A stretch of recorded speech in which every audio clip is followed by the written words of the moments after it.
I haven't been this emotionally torn over a book review in a long time. Do I love it? Do I hate it? Is it exactly what it should be? I don't think so, but maybe it just isn't written specifically for me. And I need to get over myself because everything isn't written with Shawn Wilson in mind. And just because I didn't like a really big chunk of it, that doesn't mean it isn't a good book. I don't really know. But one thing I do know, I don't mention this a lot, but I really love the cover art and the format of this book. It is a great looking book. It feels really good. So it definitely has that going for it. The ending of the book was excellent, which ended up changing a lot of my feelings about the book throughout. But I just don't know what to make of Forsaking Israel. It was 350 pages long, but if it was 250 pages long, I might say it was excellent. But I'm guessing the author, Larry Pettegrew, would have told me why those 100 pages are so important, and I would probably agree with him that they are important, but then still say, I don't like them.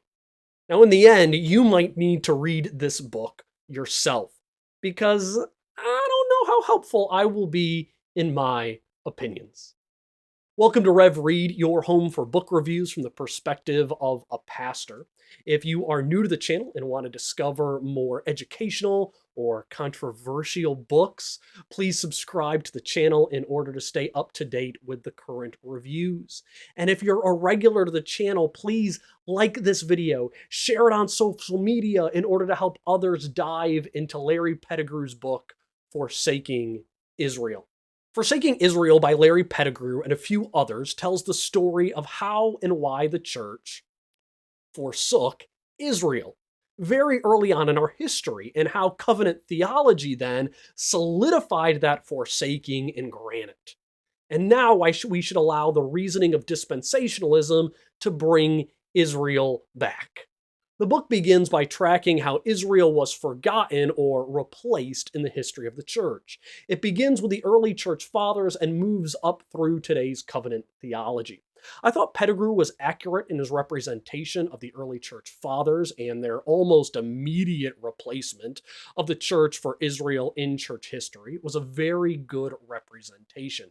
I think the only thing he missed, and I don't know if this is because there might not be anyone else who takes this view other than me, but in my own readings of Justin Martyr, I think there's an argument to be made that one of the reasons Israel was replaced or cast aside early on in church history was a reaction of the Jewish persecution of the church.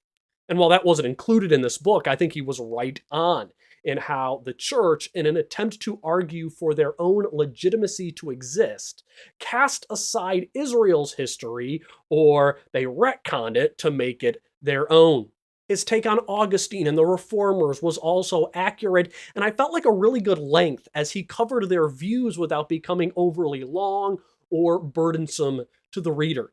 I think it's tough at times to balance the views of Luther and other reformers on how they saw the Jews, but Pettegrew gave a refreshingly honest take. So the first 100 pages of the book were really good. It was once he got into covenant theology where I felt like the book went a little off the rails.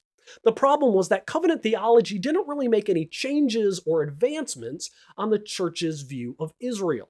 The covenant theologians, for the most part, viewed Israel in the same way as Augustine, the medieval church, and the reformers. This means that when Pettegrew overviewed the history of covenant theology, which was good because it was so fair-minded and even-handed that at times I thought, oh, maybe this book is his coming out party, and he's letting the whole world know that he's left dispensationalism and he's now a covenant theologian.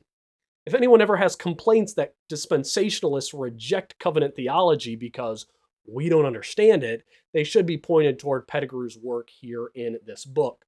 It was an excellent summation of the views of covenant theology, followed in the next chapter by an even better critique and biblical examination of the views of covenant theology. So if you've never understood covenant theology and you desire to know why dispensationalists reject it, chapters 5 and 6 of this book would be excellent for you. My problem with those chapters, though, is that they were, in my view, pretty much unnecessary for the topic at hand. At times, I forgot this was a book on Israel when going through that section. I believe Pettegrew could have cut those chapters out of the book, and it would have improved the flow of the book as well as the arguments for the restoration of Israel in the teachings of the church.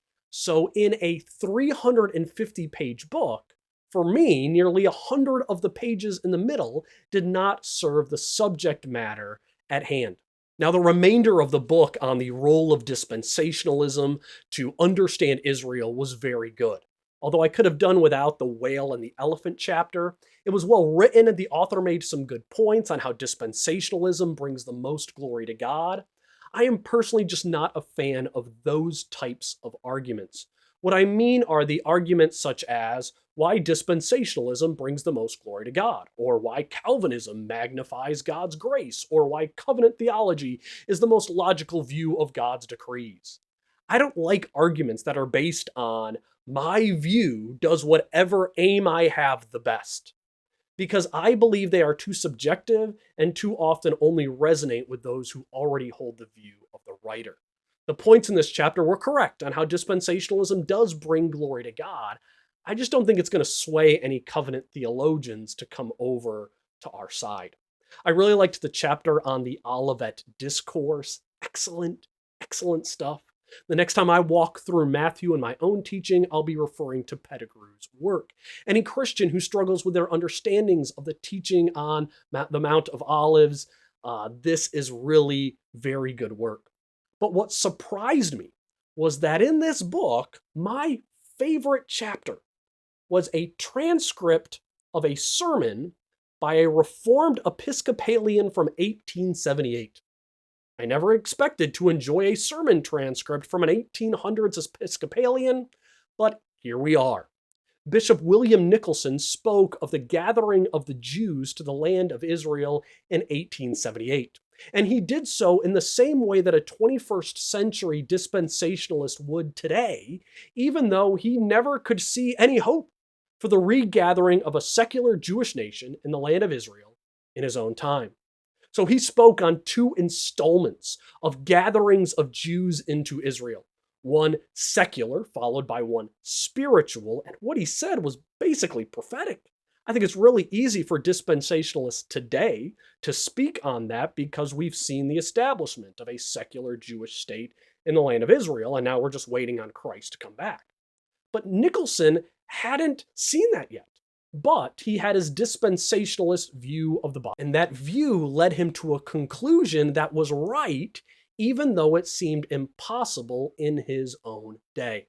So every dispensationalist should read that sermon alone when it comes to the content of this book, because it shows that taking the Bible literally, both in God's promises to the church and to Israel, and keeping the two distinct as the Bible itself does, while it may be ridiculed by others in the church and seem nonsensical to many, God is working to fulfill his word to Israel, so we must not forget them or replace them in the church. So there were some wonderful moments in Forsaking Israel by Larry Pettegrew and the faculty of Shepherd's Theological Seminary. I just wish they could go back and take out about 100 pages in the middle to sharpen up their argument and keep them on point on the subject of Israel. It's a good read, and I think every dispensationalist should read it and at least have it available on your bookshelf. It's a really nice looking book. And Lord willing, if you watch my review first, it might help you to avoid some of the frustrations I experienced in the middle of the book. But in the end, I give this book a really strong recommendation because it ended on such a high note.